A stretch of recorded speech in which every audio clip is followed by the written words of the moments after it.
Good morning. We continue on page 247 from the book Inside of a Dog. This says, it is lickable.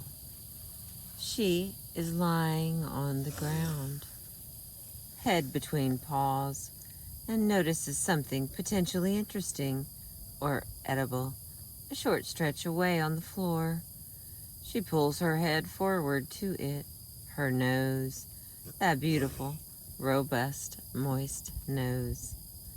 Nearly, but not quite in the particle. Nearly, but not quite in the particle. I can see her nostrils working to identify it. She gives a wet snort and brings her mouth to aid in the investigation. By turning her head ever so slightly on an angle, her tongue reaches the floor. She test licks it with quick swipes, then straightens up and sets to a more serious posture from which to lick, lick the floor. Long strokes with the fullness of her tongue. Nearly everything is lickable.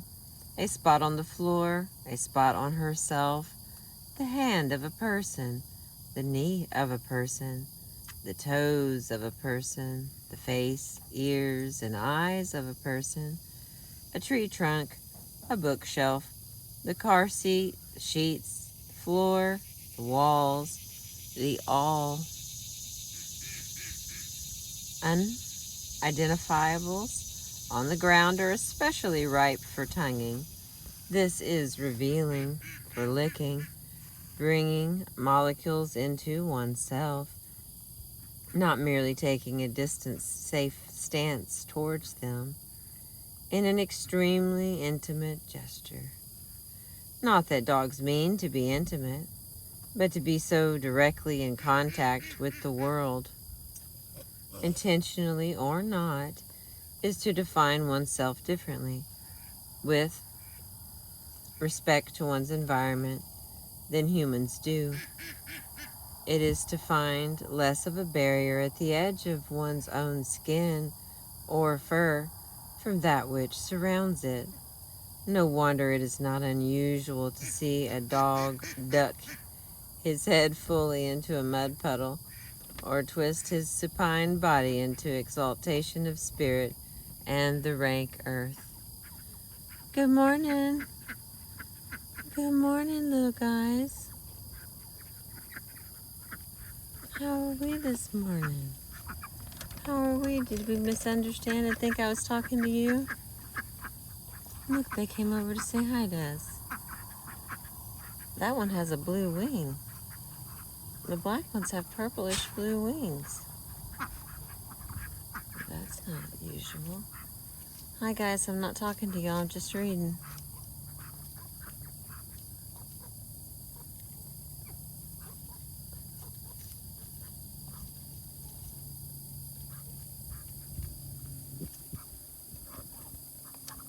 Alright, let's go back to our reading now that our friends have joined us.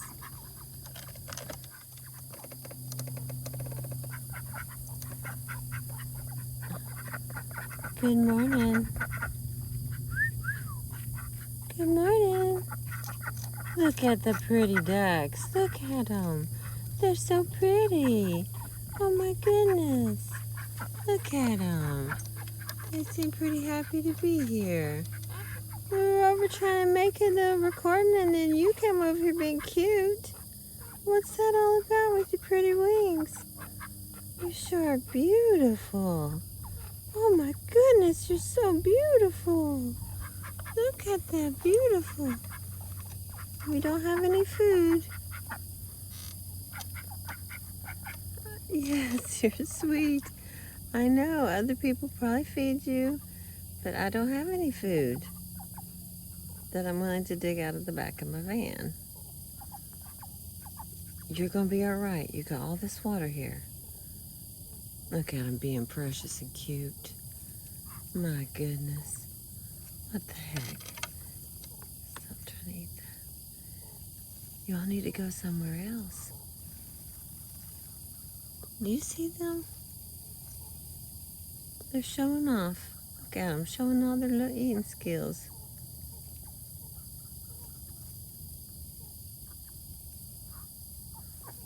They're gonna make me have to get out and get that thing, so I don't need it.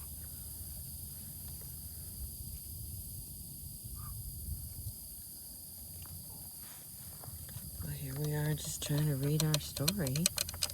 We get a bunch of new friends. How did that happen?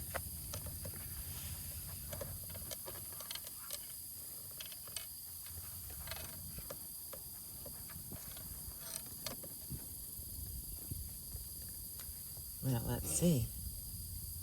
And we've got sound effects on the back from Mookie. Let's see where we were.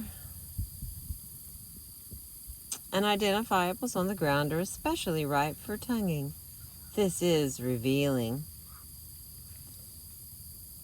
For licking, bringing molecules into oneself, not merely taking a distant, safe stance toward them, is an extremely intimate gesture.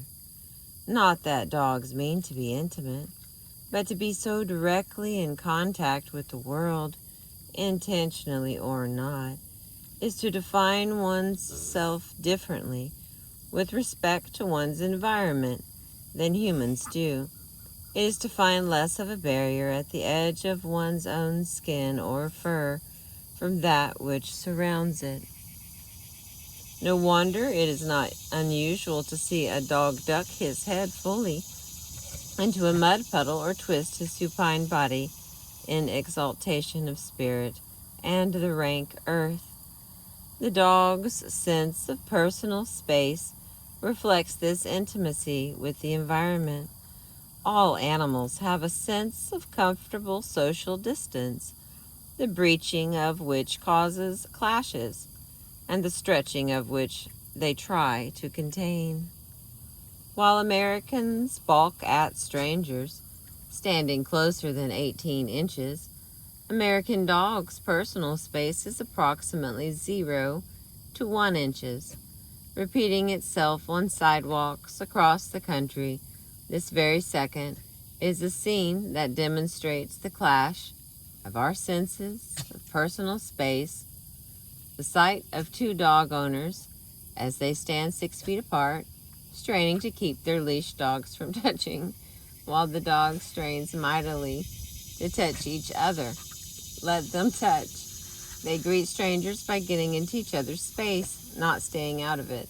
Let them get into each other's fur, sniff deeply, and mouth each other in greeting. It is not for dogs the safe distance of a handshake. If you weren't eating worms, you wouldn't be back there coughing. You've been eating worms, so you have water. Otherwise, you can stop eating worms, and then you won't be choking. Sound effects by Mookie. As we have a limit to the proximity of others we'll endure, we also have a limit to the distance we prefer, kind of social space. Sitting over 5 or 6 feet apart makes for an uncomfortable conversation. Walking on opposite sides of the street, we do not feel we are walking together. Dogs' social space is more elastic. Some dogs happily walk in parallel, but at great, owner-distressing distances from their owners. Others like to trot at your heels. This extends to their sense of fit with us, resting at home. Dogs have their own version of enjoying the pleasantness of a book that fits closely but not too tightly in a box. Pumpernickel wanted to sit so that her body was kept by the embrace of a small upholstered chair. She would fill the space created by my bent legs when laying on my side in bed. Other dogs position themselves with the length of their backs against the length of a sleeping body. The pleasure of this alone is enough for me to invite a dog onto the bed. It either fits in the mouth or it's too big for the mouth. If of the innumerable objects we see around us, only a very few are salient to the dog. The array of furniture, books, knickknacks, and miscellaneous items in your home is reduced to a more simple classificatory system. The dog defines the world by the way that he can act on the world. In this scheme, things are grouped by how they are manipulated. Chewed, eaten, moved, sat upon, or rolled in. A ball, a pin, a teddy bear, and a shoe are equivalent. All are objects that one can get in one's mouth around. Likewise, some things, brushes, towels, other dogs, act on them. We've gotten us a little audience here to be read to sleep to, I guess. The affordances. The typical use, the functional tone that we see in objects are superseded by dog affordances. A dog is less threatened by a gun than interested in seeing if it fits in his mouth. The range of gestures you make towards your dog is reduced to those that are fearsome, playful, instructive, and those that are meaningless. To a dog, a man raising his head to hail a cab says the same thing as a man reaching to high five or one waving goodbye.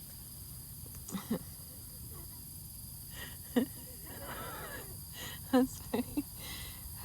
Rooms have a parallel life in the dog's world, with areas that quietly collect smells, invisible in the crook of the wall and floor.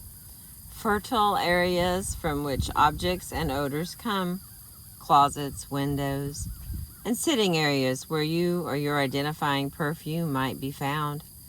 Outside, they do not so much notice buildings, too big, not able to be acted on, not meaningful, but the building's corner, as well as lampposts and fire plugs, wears a new identity each encounter, with news of other dog passers-by. For humans, it is the form or shape of an item that is usually its most salient feature, leading to our recognition of it. Dogs, by contrast, are generally ambivalent about the shape in which, say, their dog biscuits come. It is we who think that they should be bone-shaped. Instead, motion, so readily detected by the retina of dogs, is an intrinsic part of the identity of objects. A running squirrel and an idle squirrel may as well be different squirrels. A skateboarding child and a child holding a skateboard are different children. Moving things are more interesting than still ones, as befits an animal at one time designed to chase moving prey. Dogs will stalk motionless squirrels and birds, of course, once they have learned that they are often spontaneous and have a chance to catch them. Let me read that again. Dogs will stalk motionless squirrels and birds, of course, once they have learned that they often spontaneously become squirrels running and birds on the wing. Rolling quickly on a skateboard, a child is exciting, worth barking at. Stop the skateboard, and the motion and the dog calms. Given their definition of objects by motion, smell, and malleability, the most straightforward items, your own hand, may not be straightforward to your dog. A hand patting his head is experienced differently than one pressing continuously on it. Similarly, a glance, even many stolen glances, is different than a stare. A single stimulus, a hand, an eye, can become two things when experienced at different speeds or intensities. Even for humans, a series of still images shuffled fast enough becomes a continuous image, as though changing identity. To the common snail, wary of the world, a slowly tapping stick is risky to walk over. But if the stick is oscillated 4 times a second, the snail will move on to it. Some dogs will endure a pat on the head, but not a hand resting there. For others, the reverse is true. We have an asterisk. For a horse, releasing a pressure on the body is sufficiently pleasurable as to be able to be used as a reinforcement in training. Perhaps it would be the same with dogs who startle at the feeling of a hand pressed firmly on their head. These ways of defining the world can all be seen by watching a dog interact with the world. Dogs entranced by a blank spot on the sidewalk, those whose ears perk at nothing, those transfixed by an invisibility in the bushes.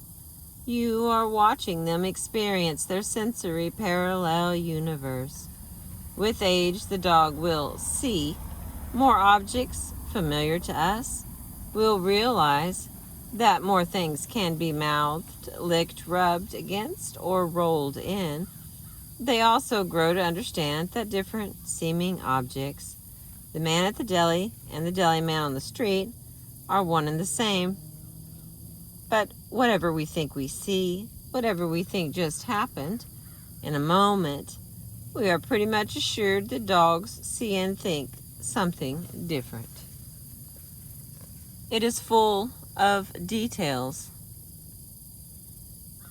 Part of normal human development is the refinement of sensory sensitivity, specifically learning to notice less than we are able to.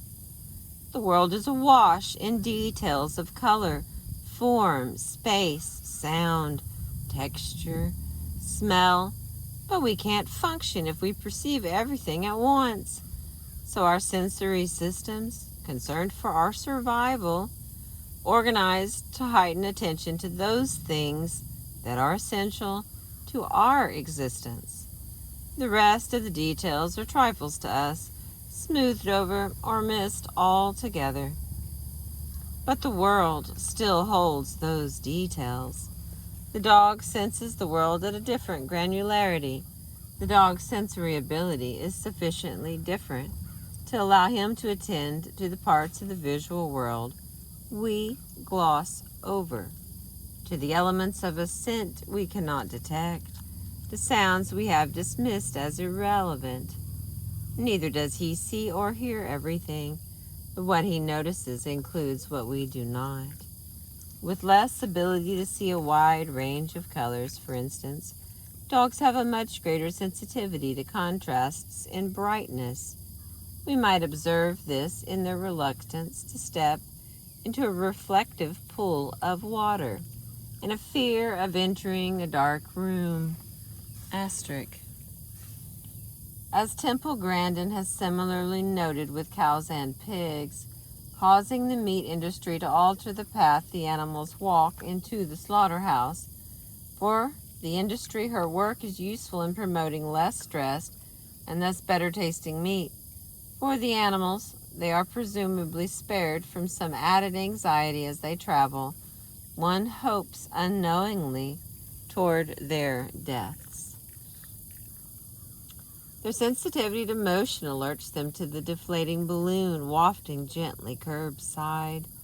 Without speech, they are more attuned to the porosity in our sentences. Okay, enough. Without speech, they are more attuned to the porosity in our sentences, to tension in our voice, to the exuberance of an exclamation point and the vehemence of capital letters.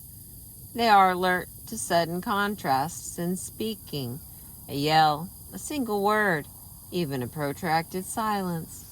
As with us, the dog's sensory system is attuned to novelty. Our attention focuses on a new odor, a novel sound.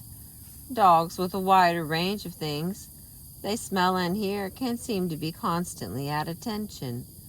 The wide-eyed look of a dog trotting down the street is that of someone being bombarded with the new. And unlike most of us, they are not immediately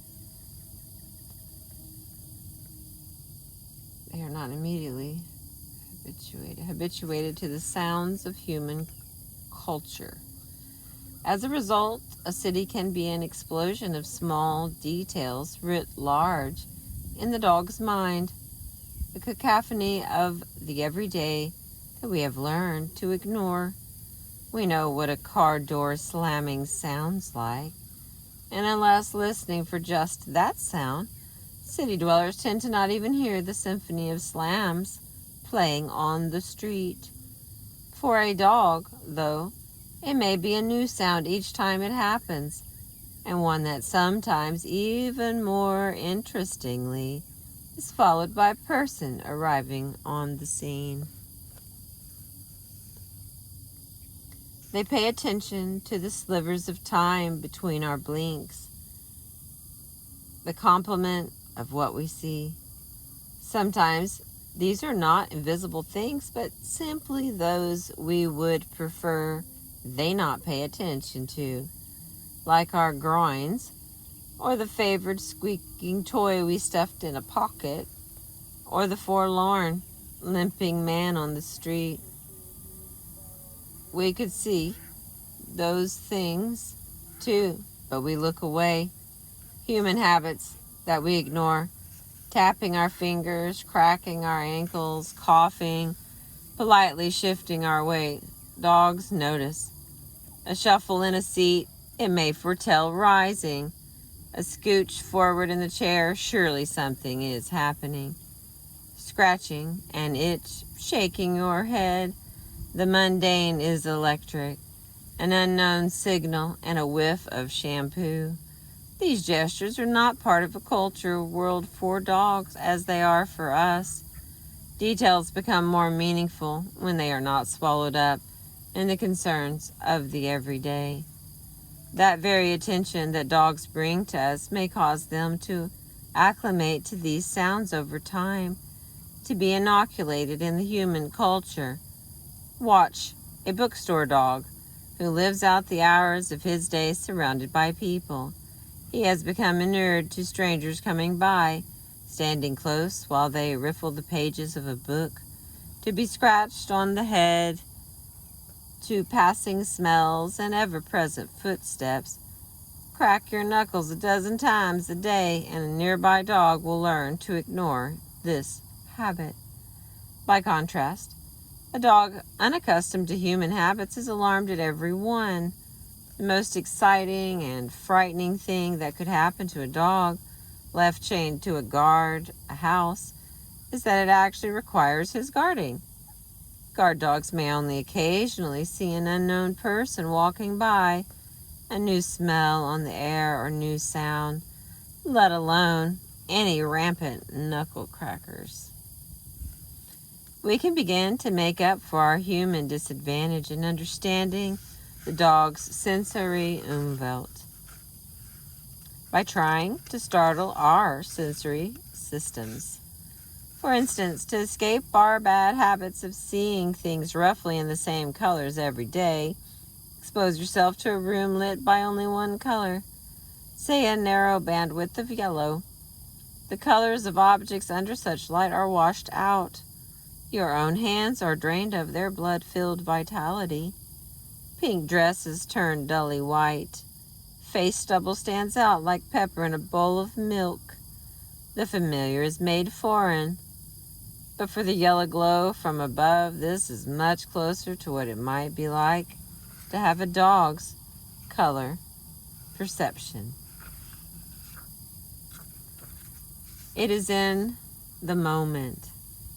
Ironically, attention to details may preclude an ability to generalize from the details. Sniffing the tree, the dog does not see the forest.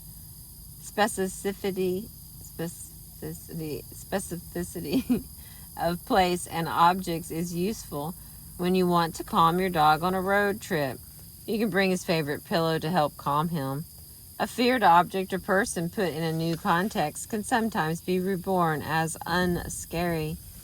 That same specificity might indicate that dogs do not think abstractly about that which is not directly in front of them.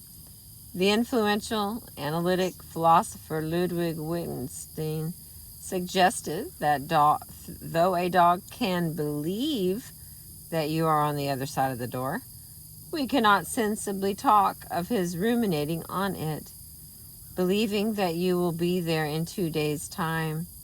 Well, let's eavesdrop on that dog. He has slowly zigzagged through the house since you left. He has run through all the interesting unchewed surfaces in the room. He has visited the armchair where food was once left unattended long ago, and the couch where food was spilled last night. Excuse me. He has napped 6 times, had 3 visits to the water bowl, lifted his head twice at faraway barks. Now he hears your shuffling approach of the door, quickly confirms by nose that it is you, and remembers that each time he hears and smells you, you appear virtually next. In sum, he believes that you are there. It is nonsense to suggest otherwise. Wittgenstein's doubt is not that dogs have beliefs. They have preferences, make judgments, distinguish, decide, refrain. They think. Wittgenstein's doubt is that before you arrive, your dog is anticipating your arrival, pondering it. It is doubt that dogs have beliefs about things not happening right now. To live without the abstract is to be consumed by the local, facing each event and object as singular. It is roughly what it means to live in the moment, to live life unburdened by reflection. If it is so, then it would be fair to say that dogs are not reflective. Though they experience the world, they are not also considering their own experiences. While thinking, they are not consulting their own thoughts, thinking about thinking. Dogs come to learn the cadence of a day, but the nature of a moment, the experience of moments, is different when olfaction is your primary sense. What feels like a moment to us may be a series of moments to an animal with a different sensory world. Even our moments are briefer than seconds. They are the duration of a noticeable instant, perhaps the smallest distinguishable time unit as we normally experience the world. Some suggest that this is measurable. It is an 1/8 of a second. It is an 1/18th of a second. The length of time a visual stimulus has to be presented to us before we consciously acknowledge it. Thus we barely notice a blink of an eye at a 1/10 of a second long. By this logic, with a higher flicker fusion rate, a visual moment is briefer and quicker for dogs. In dog time, each moment lasts less long.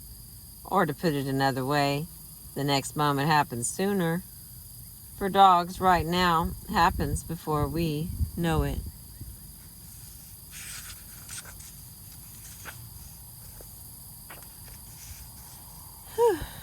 Got just a little bit more to finish this chapter off, so I'm going to try to hang in here since I have my audience peacefully resting.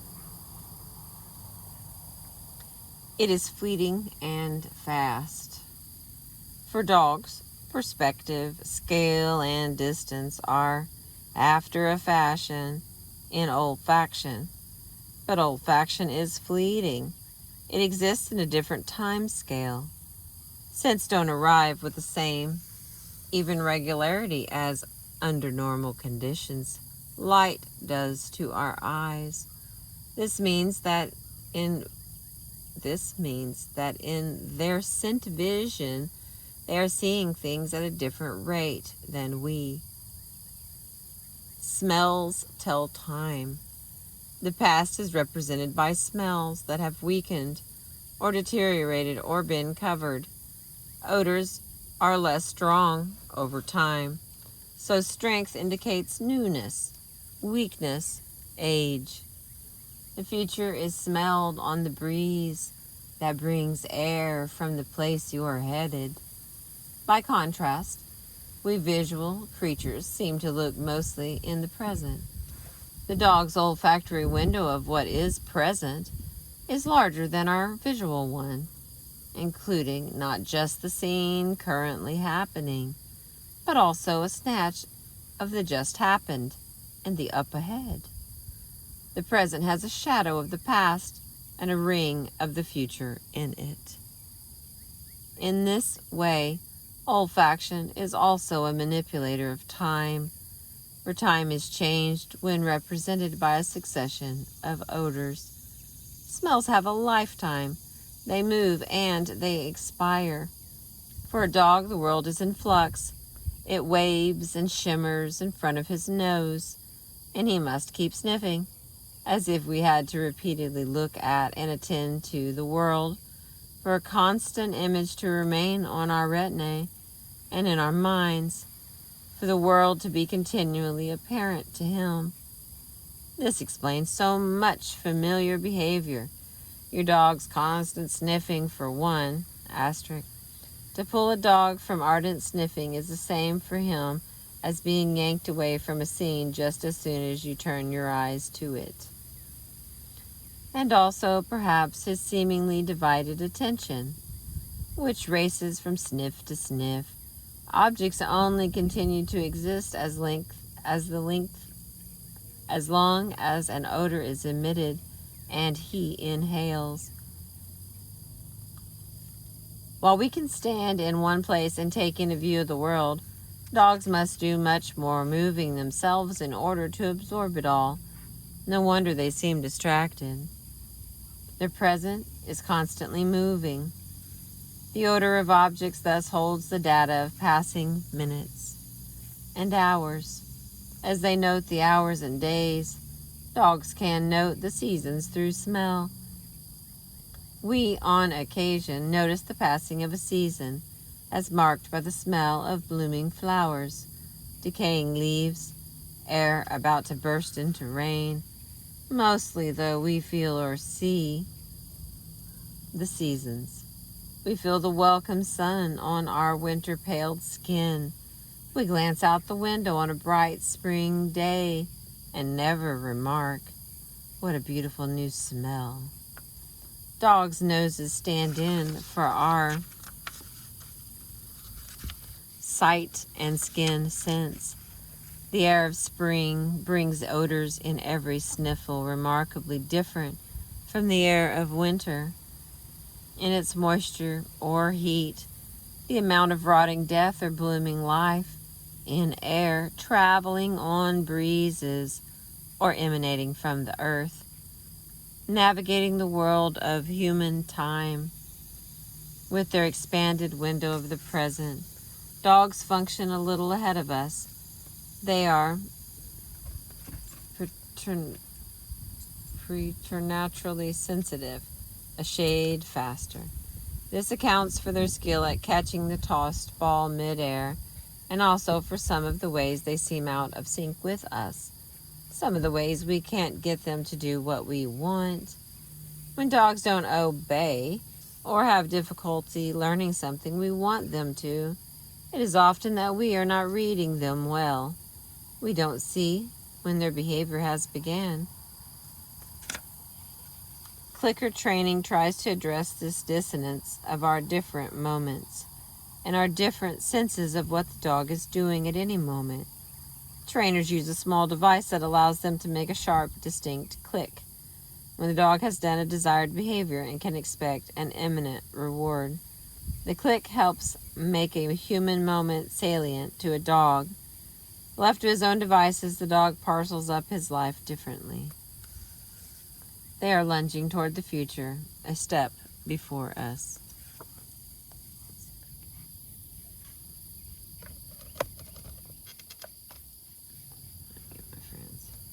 It is written all over their faces. She has a smile. It is one of the panting faces she puts on. Not every panting face is a smile, but every smile is a panting face. a slight fold in her lip. It would be a dimple on a human face, adds to the smile. Her eyes can be saucers, engaged, or half open, slits contented, and her eyebrows and eyelashes exclaim. Dogs are ingenious. Their bodies do not deceive, even if they sometimes cajole or trick us. Instead, the dog's body seems to map straight to his internal state. Their joy when you return home or when you approach them is translated directly through their tails. Their concern is plotted by the lift of an eyebrow. Pump's smile is not an actual grin, but that deep lip retraction that gives a glimpse of teeth is used in a ritualized way, part of a communication with us. You can tell a lot about a dog by observing how he carries his head. Mood, interest, and attention are writ in capital letters from the altitude of the head, the lay of the ears, and the radiance of the eyes. Think of a dog prancing around in front of other dogs, tails and head high, with a cherished or stolen toy. Given dogs' usual way of negotiating around each other, this is a clear, intentional gesture of something like pride. Young wolves, too, may cheekily flaunt food in front of older animals. The leader, in interaction with the world, the head is usually aimed in the direction the dog is going. If a dog turns his head to the side, it is just momentary, to determine if there is something worth pursuing yonder. This is unlike us, who might turn our heads in contemplation to strike a pose or for effect. The dog is refreshingly free of pretense. What the head doesn't tell of the dog's intent, the tail does. The head and tail are mirrors, conveying the same information in parallel media, the classic antithesis. But they can also be true push-me-pull-yous. Push-me-pull-yes. Differently sensitive at either end. A dog who balks at being sniffed in the face may be fine being examined at the rump, or vice versa. Either the tail or head is telling you what is inside. Our final paragraph of this chapter. I would be more surprised if I were entirely correct about what it is like inside of a dog than if I am entirely wrong. To address this question is to begin an exercise in empathy, informed imagination, and perspective-taking more than it is to discover the conclusive account. Nagel suggested that no object account can ever be made of other species' experiences. The privacy of the dog's personal thoughts is intact, but it is crucial that we try to imagine how he sees the world, that we replace anthropomorphisms with Umwelt. And if we look carefully enough, imagine skillfully enough, we may surprise our dogs with how much we get right. Thank you for listening. I appreciate you. Thanks to my audience, the little ducks over there.